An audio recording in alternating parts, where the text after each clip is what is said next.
I'm really excited to introduce the next speaker. It's going to be fascinating. I'll tell you why. He's a sommelier. He started work at Bagatelle, a 2-star restaurant here in Oslo. Worked there for 5 years, ended as the last 3 as the chef de cave there. He then joined the Mostua Grape Selections, which is an importer here in Norway, in 2006.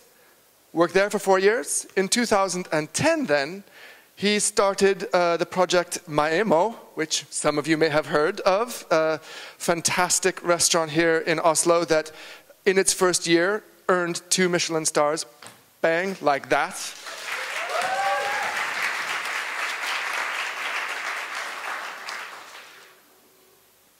I really am excited to hear what you have to say. Pontus Dahlström, come on up. Thank you. Thank you. Did you notice I changed your notes? Yeah, I did. Yeah, good. So you get them right. Well, that's basically perfection, you know. Everything has to be right, and that's a part of the service.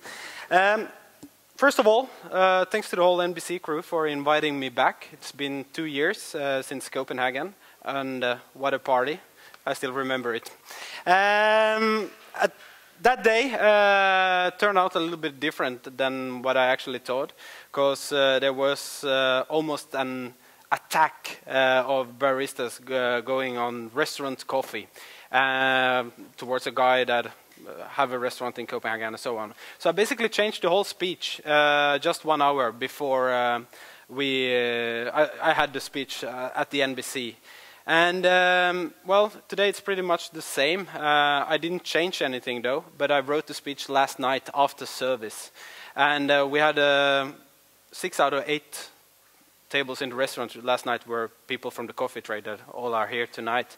And I got a lot of inspiration, and I asked a lot of questions what I should talk about. So I had a couple of beer when I came home, a good cigar, and that reflects actually the speech. It starts up very mellow and nice, and then I'm going to attack the baristas in the end. So, be prepared. Well,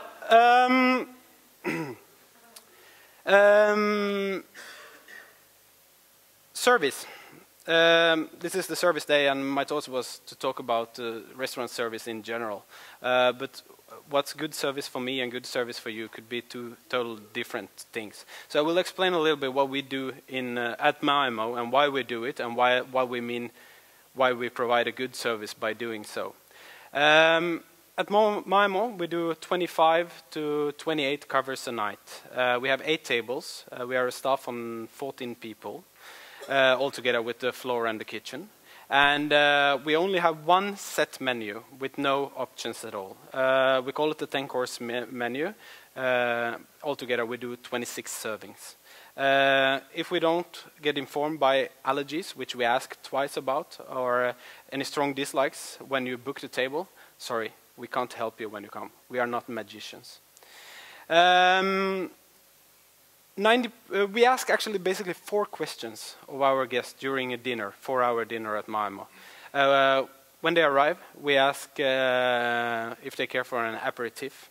If they drink alcohol, 90% choose to go for the champagne, and that's what we're aiming for. Champagne together with the small appetizers, the small starters. We ask what kind of water, 2 options, still or sparkling. Tap water in Norway is pretty amazing compared to many other places, and we try to recommend people to do that because of the environment. We ask if they care for wine or fruit juice. 90% of all the guests choose wine, and out of that 90%, 95% of them go for the beverage pairings. So basically, we have full control. Now it's up to us to make the best possible evening and respect that they have been waiting for a table for 60 days. They have been saving money to spend it so we can have fun.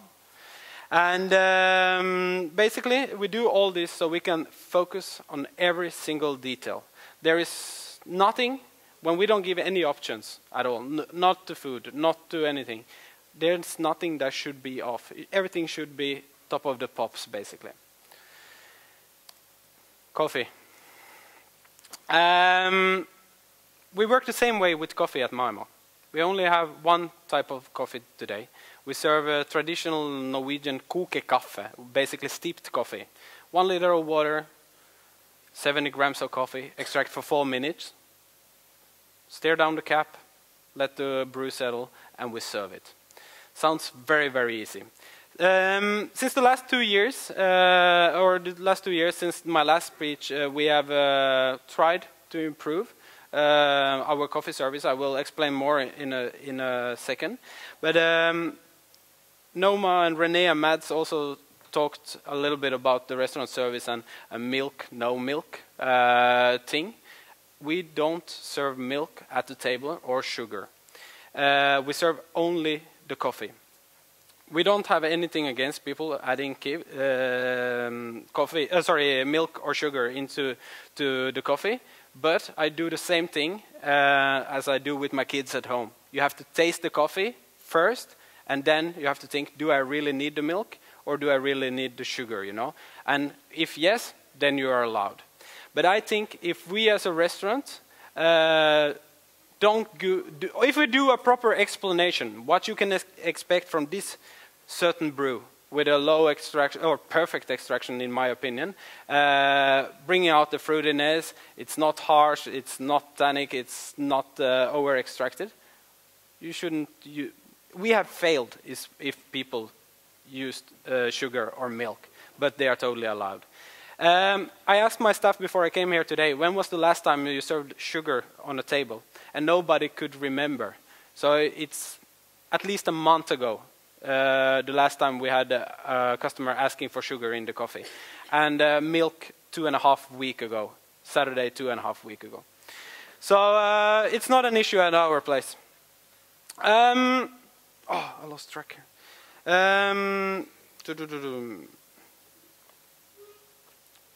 I will also say a little bit about the restaurant coffee. In my opinion, I am fortunate enough to have the possibility to travel around in Scandinavia a lot. I'm born and raised in Finland. My wife is from Gothenburg in Sweden. And, well, we all go to Copenhagen whenever we have the possibility. So I'm pretty much up to date with the coffee servings in the good restaurants. And for the last 2 years, I think it's happened a lot. People are focusing on good brews and trying to improve. But what you all have to remember is that we are not baristas. We are not coffee professionals. We are restaurateurs. We are sommeliers. We are waiters with an interest in coffee, and that's how we want to approach the coffee in the restaurant. Of course, we should make good brews and so on, but it's not our profession. And for me personally, it's very, very important to keep coffee as a hobby. I don't want to have it as a profession. I love coffee. I drink many liters of coffee every day without lying. And I want to keep it as the fun stuff, you know. I don't want to be the guy, which I am with wine, that go, when was the last time I had a good cup of coffee? Good glass of wine? I can't remember, because there's something wrong with every fucking wine I taste, you know. And you're exactly the same when it comes to coffee. And I will also tell a little bit what we have done and how we work the coffee in the restaurant, just to give you an idea of how we work, and also perhaps in the end come with ideas what we can do better. First of all, seasonality. It's very important. We are a restaurant that works with the Nordic cuisine. We have 4 different seasons. We have the spring, summer, fall, and the winter, which is dramatically different. We have minus 20 degrees and snow in the winter, sometimes 30. And in the summer, there's plus 30 degrees, and we can swim in the fjords, you know. And I will also want to keep the seasonality in the coffee, not only because it's different seasons outside, but also we have different harvesting seasons, and we have the coffee coming into different seasons, and some keep longer, the green beans, and some keep a shorter time. So normally we use between 3 and 4 different coffees a year in the restaurant. And when we buy the coffee from our supplier, we normally get it delivered the same day it's roasted or the day after. So we rest it for a minimum of 7 days, and most of the times it's up to 10 days before we start to go on to the new coffee. And we are a small restaurant, and once again, so before we ordered 7 kilos a week, we ordered 7 kilos 2 weeks in a row, then we skipped 1 week, and we went to perfection. And we were spot on all the time. Now we are ordering 12 kilo every second week, and we are struggling, to get the system going to rest them. So sometimes instead of going for the coffee we have in-house, we actually go to the coffee bar and buy coffee from the shelf that we know is rested and is representative for what the coffee should be. So we don't go too early into the brew. I don't know anything about what I'm gonna say now, but we bought a better grinder. Well, it's better. It's more even, I think. It's something. We also use a Mojo. So why do we use a Mojo to go? Perhaps the easiest way to say it's a good advice helping us to get a starting point on an extraction. With that I mean, I don't know how to tweak the grinder, if I should add more coffee, what I should do, and so on. So we have a few settings and the parameters. We plot it into our iPhone and we use a few drops of coffee and we make the first extraction, and it gives us an idea of where we should be. Is it 18.5? Is it 16? Is it 22? Is it 23? It gives us that small window in the iPhone. I don't believe I can trust that 100%. We always tweak a little bit more. We ask for help to bring out aromas and so on and so on and so on. But for us that are not coffee professionals, it's the best advice ever to use. And I think more restaurants should use that on a daily basis. We are much, much better on keeping our coffee gear clean. Coffee pots, we clean them every day. The grinder, everything that's in contact with coffee, not to have any oxidized coffee oils and so on. It's actually on the mise en place list in the restaurant when they set up. It's 4 points of the coffee, what they should do so to have perfect coffee every time. We have become more knowledgeable. We have learned more. We have attended more cuppings. We have read more about coffee. There is more information available on the internet, YouTube, homepages to different brewers, product sheets, and so on. And basically today, no matter which coffee you buy in Oslo, you can Google it and you will find information. And that's very, very important for us to have that information available. And if it's always like, oh, can you tell about this one? And goes in there, out on the other side. Because our main focus is like wine. We can talk about vintages and soil in Burgundy forever, And, well, did you say it was from Brazil or Honduras? I can't remember. That's waiters when it comes to coffee.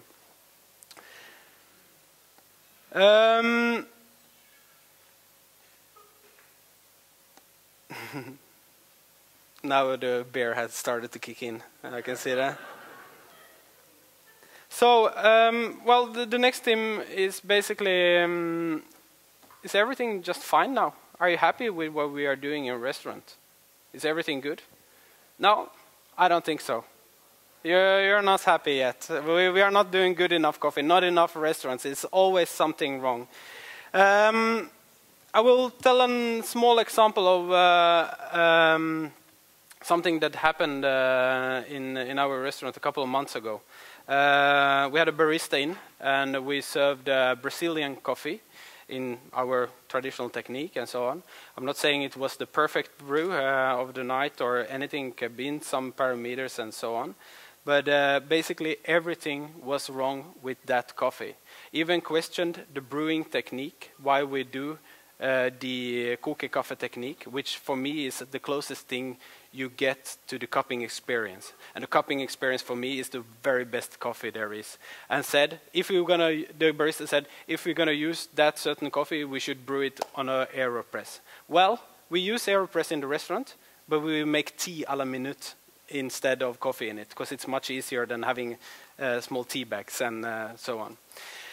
So what can we do to get better at Maaemo or in many other restaurants?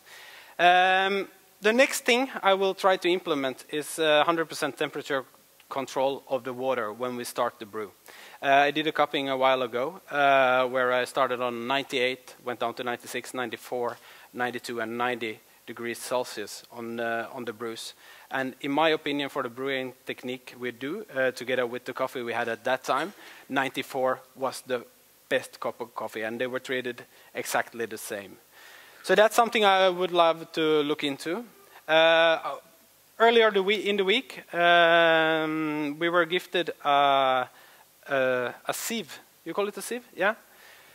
That takes away all the fines from the coffee. Well, funny. Thanks a lot. Cool. And I started to test it. And there's a difference. It's much cleaner. The brew is much cleaner. It's much more aromatic. It's more precise. It's going from being a German Liebfraumilch to a große Gewächs Riesling. With it's, well, so I did it actually on a few Aussies that came in last night.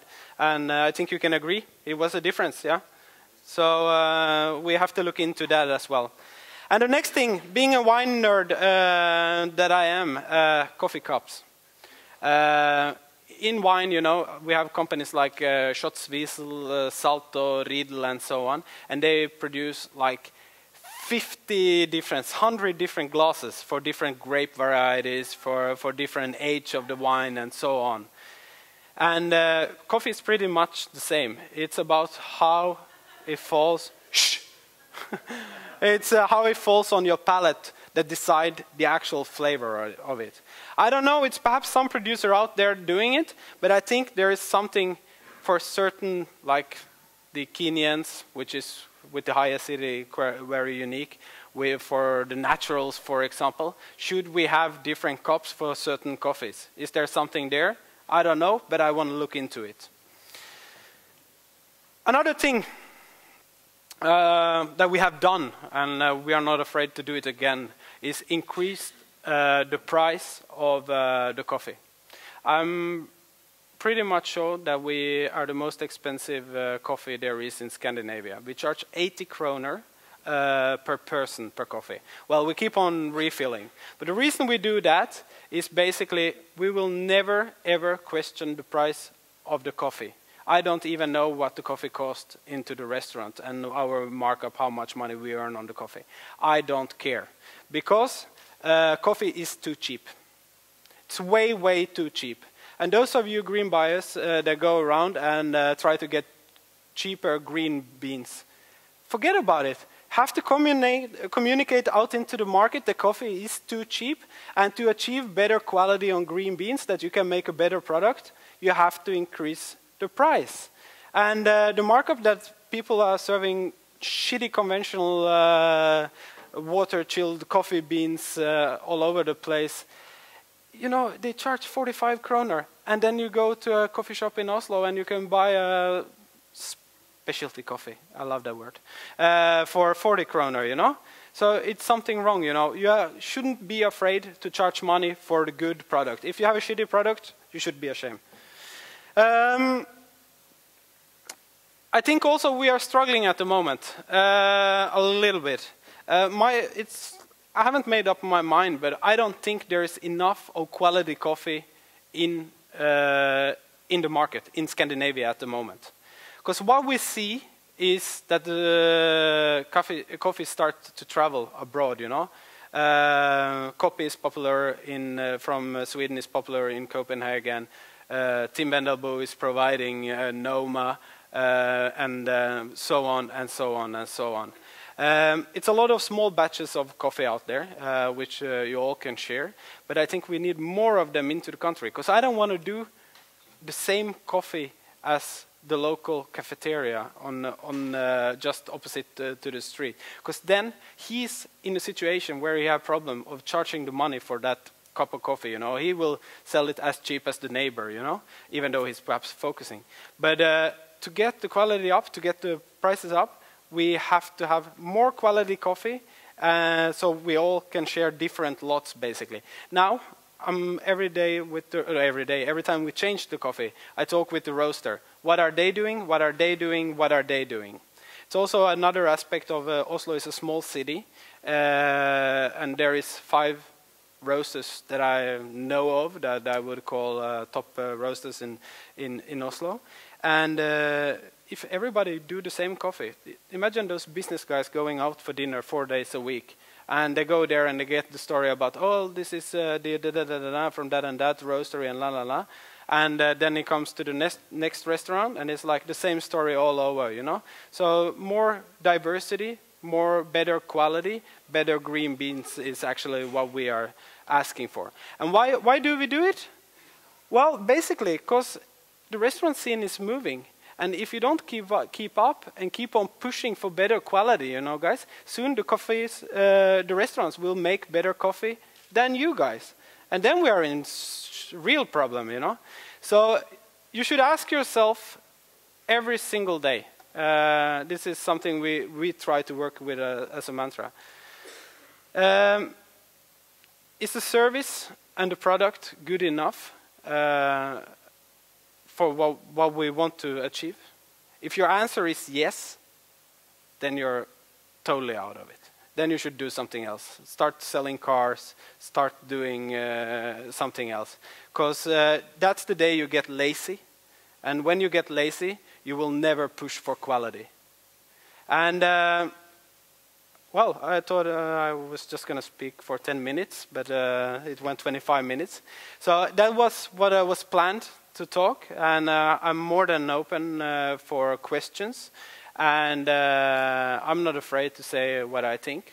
You shouldn't either. Thanks.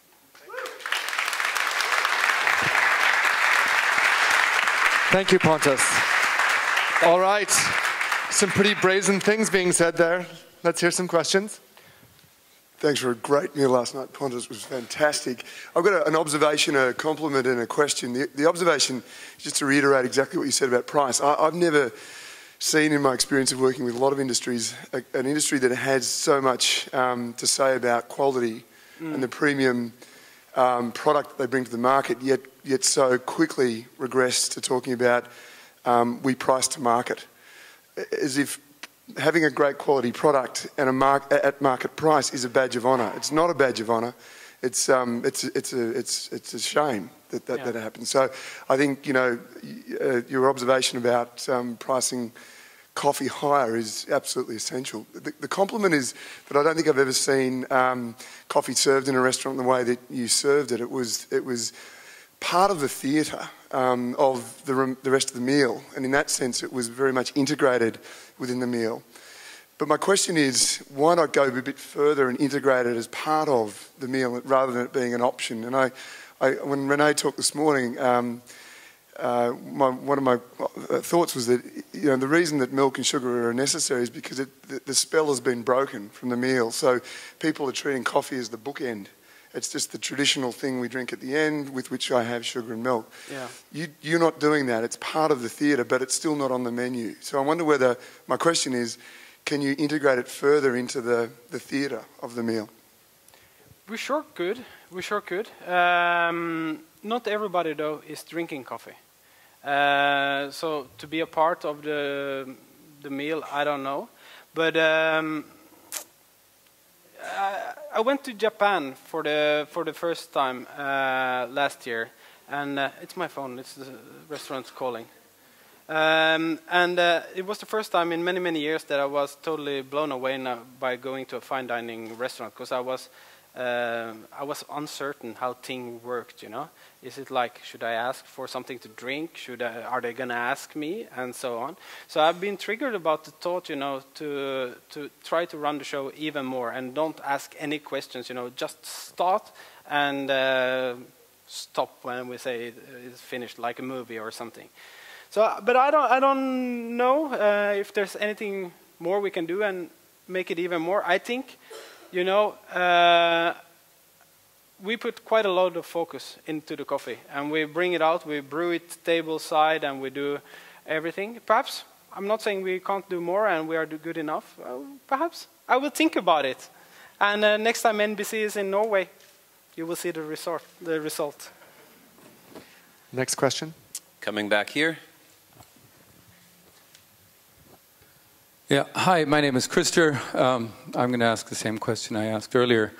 I'm also going to be speaking about sustainability and organic coffee later this week. And of course, I'm very interested in hearing your opinion on, you're a great storyteller and you touch people in many ways. Is the dialogue about organic or origin part of your story? Absolutely, absolutely. That's actually one of the keystones in the whole restaurant, that we push for organic, local food and so on. The problem with coffee, though, is Africa, for example, Kenya. You have a cooperative. You live in a small hut. You have 50 trees. And your whole family basically rely on those 50 trees to produce cherries. They fertilize to maximize their profit, to survive. It's not to make the best possible fruit, because that nature gives, but they are actually producing that certain fruit to survive. Well, can we increase the price? Can we pay them more? Can we provide for their children to go to school by paying that much more for those cherries from those 50 trees? Yes. Then I can ask for, it has to be 100% organic and so on. Then other places in the world, we have we have them here somewhere in the very back road. Ambiental Fortaleza, that have provided us with shade-dried coffee from Mococa outside São Paulo, certified organic in Norway. Then again, you know, you have to certify it. It costs money. It costs just in Norway to be certified and allowed to say that you're organic. It costs 4,000 kroner on a product. How much will that affect the price of the coffee and so on? Are the customers willing for it? I think everything with organic and heirloom and so on is very, very positive, but coffee is still very, very complex and in the production countries. So we have to think about that first of all and get the market to pay more so they can have a better living, and then we can start to push for organic. But where we can, we should. There's a